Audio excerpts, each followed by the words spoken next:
एवढं ऊन पडलंय, तू स्वेटर घालून बसलाय. हो, आपण याला उन्हाळ्याचे कपडे घ्यायचे का? त्याच्याकडे नाहीत ना, म्हणून स्वेटर घालून बसले. पावसात रेनकोट ऐकलेलं, थंडीत स्वेटर ऐकलेलं, उन्हाळ्यात कपडे. ते ना सुती आणि कॉटनचे कपडे असतात, त्याच्यामुळे गरम होत नाही. ते नेपाळ्यांकडे भेटतात बघ, 100चे 3.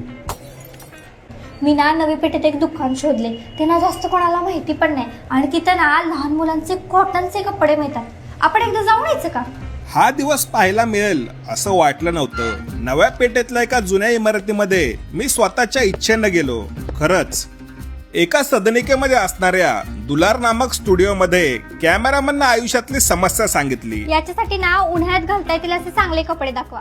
असे लहान मुलांसाठी प्युअर कॉटन मधले खूप कम्फर्टेबल कपडे आम्ही बनवतो, आणि हे असे पॅटर्न्स तुम्हाला कुठंच मिळणार नाहीत, आणि एकदम अफोर्डेबल प्राइस मध्ये हे सगळे मिळतील. कॅमेरामन माझ्या खिशाचे कपडे काढत असताना तिकडे उन्हाळी बारक्याचा फॅशन शो सुरू झाला.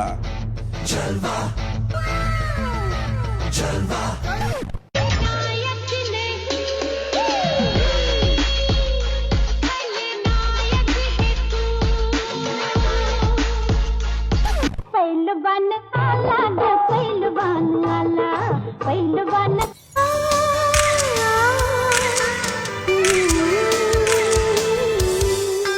तुम हुस्न परी तुम जाने जहां, तुम सबसे हसी तुम सबसे जवान. जगा घालून बघा म्हणणाऱ्या बारक्याला दनादन समजावून घरी आलो, तोच अजून एक समस्या आली.